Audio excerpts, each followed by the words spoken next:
Hi everyone, it's Erica back on the Picket Studios YouTube channel today, and today we are going to color the Aquarius Girl.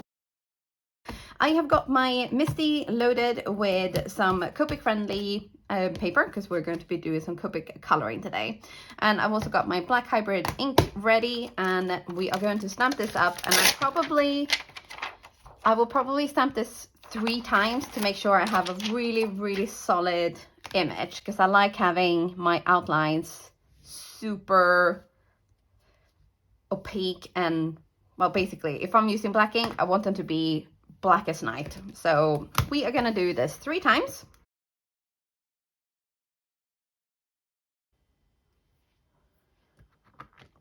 Okay, with our stamping done, we have nice solid lines here. We are going to get coloring, and we are going to aim for this today. So on this card here, I have gone for kind of like a very ethereal look, because I kind of found, or for me, Aquarius sounds very watery. So I thought, okay, you know what? We're gonna go blue and sort of silvery gray for a very sort of mermaidy look. So I've got some Copics here, and these are the cool grays and my favorite blue combination, the B91 to B99. So we are gonna start with the face, because we're gonna go and we're gonna actually give her face a little bit of shape by contouring. So I have recently been watching a lot of makeup tutorials, which is kind of ironic because I don't put really makeup on my own face, but I just found it really, I find it really interesting, and it's like an art form in itself, but art on your face. So I have tried to apply this to my coloring to kind of help to bring these 2D images to a more of a 3D image. So here we are going to take quite a lot of dark grays to kind of add in like the cheekbones and the sort of the shading around the nose and the lips, the forehead, and also like under the chin, a little bit on the chin itself and around the shoulders and stuff. So I'm gonna place this up here in the corner. I'm really sorry if you can hear the creaking, that's my chair. I have a new one on order, but it's not arrived yet. So what we're gonna do is we're gonna start with number C6, and we are going to very kind of, this is gonna be like your first strokes. So this is gonna look kind of scary when you first go into it, but we're gonna go around the edge of her face here, where you will kind of find a natural shade anyway, especially if you have like big hair, like I'm kind of picturing her hair to be. And because it's going down over her eyebrow here, we're gonna go over there. And don't worry too much if you're going outside of the lines, because we're gonna be covering this entire image. And then around the eyebrows here, or sort of go into the nose, what we're gonna do is we're gonna go from that corner of the eyebrow, I guess, or the top of the eyebrow, and we're gonna go down towards the nose here, and then let's see if I can zoom in a little bit. So we're gonna go from the top here, and then we are going to draw quite a thick line. So it's not gonna be just like a skinny line, it's gonna be quite a thick line, because we are also going to be blending this out a little bit. So down towards the nose, and then we're gonna try to go on the inside of that line here, and then around to the nostril. And then we're going to do the same on the other side. And here it's very possible that they will meet, but don't worry, we can blend that out with our lighter markers. And then down around the nostril like that. And again, I mean, this looks completely bonkers right now, but just wait. Then here from the nose down to the cupid's bow of your lip, or her lip rather, we are going to go from the nostril mark to the point here. So we're going to draw a line there and a line there. And then we are going to add in her cheekbones. So first we're going to add the sort of natural depth or shade here. And we're going to go sort of, if you think to like where her smile goes almost. And then, this is the kind of scary bit. It's a little bit scary, I'm not going to lie. But you're going to go from the top of the ear. So you see, that's her ear there. And then we're going to go to sort of if you picture where her actual pupil goes, so we're going to make a little mark here just to kind of see. And then we are going to go like this. And then we're going to add a little bit more here. And again, I know this looks completely bonkers, but it will make sense in the end. And then we're going to do the same on the other side. So we're going to go down there, and then we are going to make a little mark right there. And then we're going to add in this sort of darkening of the cheekbones. So we're going to give her really nice high cheekbones here. And we're going to add a little bit more depth there as well, just to make it really dark. And then right under the lip, there's going to be a little bit of a darkness too, because we're going to give her really nice plump lips as well. And here at the bottom of the chin. And then, of course, under the chin, there's going to be a natural sort of shadow. So we're going to add that in as well, like this. And a little bit like that. And then here at the top of her shoulders, because I'm kind of picturing her hair is going to be covering and giving off shades, or shade even, like that. And another on this side here, like that. Okay, so that is our basic contouring done. So now what we're going to do is we're going to go for our next color down. So this is a C5. And now we're going to go over this entire area again. And we are only going to go a tiny, tiny bit outside of this. So we're going to cover the whole thing. Like this. And then we'll do the outside here first, like that. And then we're going to go over these markings a little bit.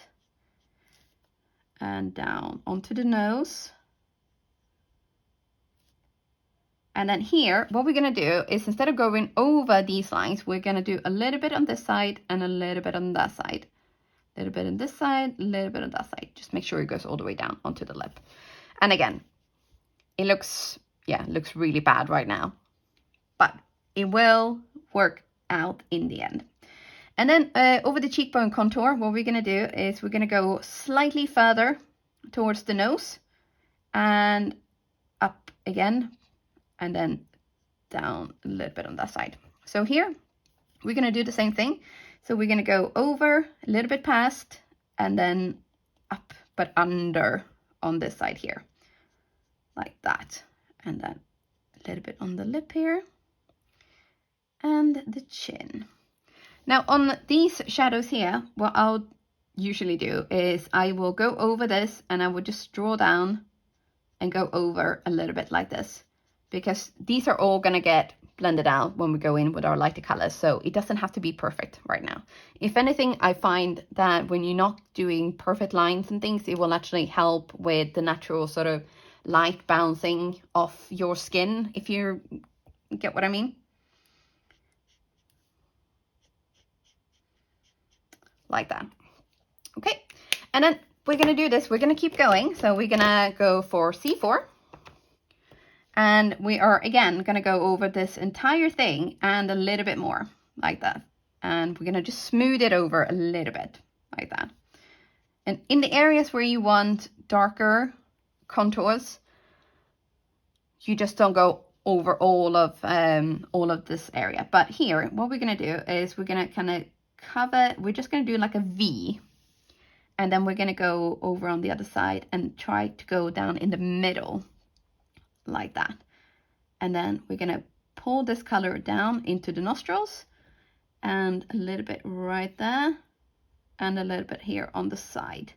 So we're going to try to keep that C6 color that is right in the middle there. We're going to try to keep that dark, but you can always go in with your darker colors later and add more contouring if you feel like you need to.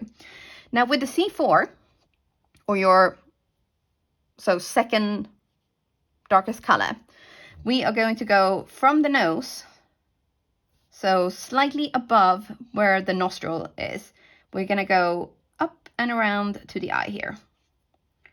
So this C4 is going to go up and around and kind of meet. So we're gonna start adding or achieving opposite panda eyes, if you like. And then we're going to do the same underneath the contour here. So we're going to add that color and we're going to draw this all the way down and all the way around like that. So we're going to go up and around, opposite panda eye, a little bit around that way there. And we are going to just draw this down a little bit haphazardly, and it's going to meet our shoulder here like that.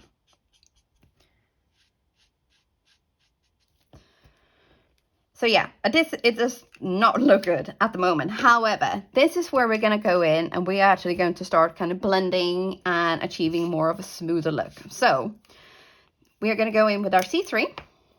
And here, what we're going to do is we're going to start actually around the eyes. So we're going to go all the way around on the outside until we get a bit of a smooth look there. And all the way around. Smooth, smooth, smooth, blend, blend, blend. And then here in the middle on the nose, we're going to add a line straight down and fill in the rest of the nose here, like that. And then we're gonna go up on the forehead. And on the forehead, we're gonna wanna keep it kind of light because this is an area that will naturally light will hit. So then we're gonna leave this now. We're gonna do the V as well. We're gonna do the V like that. And then we are going to go in the middle right there and help achieve that Cupid's bow. It looks like she's got a really bad mustache at the moment, but we're going to fix that. And then we're going to go up towards the ear, but this time aim for the lower end of the ear. And then we're gonna just drag the color out a little bit like this. So here, we don't want it to blend too much because we're gonna want that contouring to help give shape to the face. And then here we are going to go all the way from one end to the other. And here we are going to blend a little bit because these areas are going to help lift the face forward. And then around the lip here, we're going to also smooth out these areas here. So like that. And then we're going to just draw down our C3 all the way and around the shoulder in towards the dark, but you don't have to go all the way out, just a little bit. And it will also help with the sort of uneven skin, light, bouncy look. And then we're going to move on to our next color, which is the C2. And then we're just going to keep on going over this until we have something similar to this. So we're going to hop into a bit of a time lapse or a fast forward kind of thing to just cover all of the coloring, or we are going to be here for hours. If you see me pointing in the video, it's because I actually did film the entire thing in real time, but it ended up being nearly an hour. And I thought nobody's going to sit here for an hour and watch me talk about contouring and blending and this and that. So I really hope you get the gist of what I'm doing. And if you are interested in more of this sort of coloring, I think it would be fantastic if you let us know down in the comments so that we can plan more of these coloring sessions for our 7-in-7 events, which is more about sort of engaging with our community. So make sure you leave comments in down below if you want to see more of this. Now the paper is really, really saturated. So you can see on the back, it kind of looks a bit like an alien actually. We are going to let this dry for a little bit before we move on to the hair, because you can see the paper is kind of warped a little bit as well. So we're going to let this sit, and we're probably going to go over a little bit more and add in some more of the shades and blend out some of the contour. So despite letting the paper dry a little bit, I wasn't kind of getting the results I wanted, so I decided to do another one, but this time actually filmed in a time lapse, so you can see more of how I'm doing it, and also I could just focus on the coloring rather than trying to explain every step, because I think maybe that's where I was going wrong, was overthinking this a little bit. So here you can see how it goes in real time, but in a time lapse. So as you've seen, I have actually gone ahead and I've done two because I wasn't able to sort of smooth my blend as much as I was hoping on the first one. So this is my second one, and then I have gone in and I've tried to fix this, but it wasn't working the way I was hoping. So I'm actually going to use this image for the rest of the coloring, where I'm going to go in and do the hair, and we're going to be using our blues for that. So the way we're going to do it is the same as on this one here. So we're going to start with dark at the roots to kind of go lighter, almost a bit of an ombre, and it's to give a little bit of light and dimension to the hair. One of the reasons I'm using the image that I wasn't so happy with is because I wanted to see if it would look better once I've actually done the hair. Now, the way I have done the hair on these girls is that I started with my darkest, which is the B99, which is this lovely, lovely deep agate blue. And I've just kind of gone around some of the, I've gone along some of the lines of her hair, and this is to help create that sort of the depth and the texture of the hair, because we're going to want to have our hair look alive as well as her face. So we're going to go with this dark color. So this is our darkest blue. And then we're going to go along some of the lines here and try not to get them too much, try not to get too much on there. And then we're going to move on to B97. And then we're going to draw very lightly, not exactly over the B99, just along that one, and add sort of the next shade, if you like. So this probably doesn't make a lot of sense, but I'm hoping what I'm doing on screen is making more sense so that you can actually kind of see what I'm doing. So we're starting with our darkest, then we're going in with our lightest, and then we're going to continue doing this in stages to create that sort of texture and the depth and the life, basically, that we're going to want to bring to her hair that really does kind of look alive, doesn't it? But so with our B95 here, so this is our middle color. We are going to be covering quite a lot more, but we are still going to be conscious of leaving some white space so that we can add in B93 and B91, because we're still going to want to have some highlights on all of the areas, really. So it's if you find that you can't achieve this look, you can always add in some white highlights with a gel pen afterwards. I just haven't had much luck finding a white gel pen that doesn't kind of clog up on me, so I do try my best to go for or adding in these highlights with my markers instead of relying on getting them with a gel pen afterwards. Now, you will notice here that I've gone from B95 to B91, and that is because the space have gotten a little bit tiny. So I want to get my lightest color in there before I go in potentially with the B93. So basically, it's not kind of like a free-for-all. You have to do everything exactly the same over the entire piece, but just kind of look where you think that the light is going to hit, where the shadows are going to be. And I mean, look at that. That looks quite nice, doesn't it? But I'm going to do the rest of it now in a time lapse. So you will kind of see again, just how, hopefully, what I mean when I say add in your dark first, go in with your lighter and lighter and lighter colors, and then you will have that, you know, that multicolored look. That's the word I was looking for. The multicolored look with your highlights and lowlights for some life. Those contours are already looking less harsh, and I think it really does help with all of that dark hair as well. And then we're just going to finish off with some, you know, obviously we need to color in her eyes and her lips and her jewels and her little hair bangles, and then we're going to finish off the rest of the card. So with the coloring done, I have used the coordinating die cut to cut her out, as well as some other pieces to layer her up. And you can see here I've used some scrap paper in the back as well, just to make sure no wastage. So she's nice and thick now, so when I layer her up on my card base, she will kind of pop up a little bit like the original card here as well, which is just a really nice little feature, something that you can do.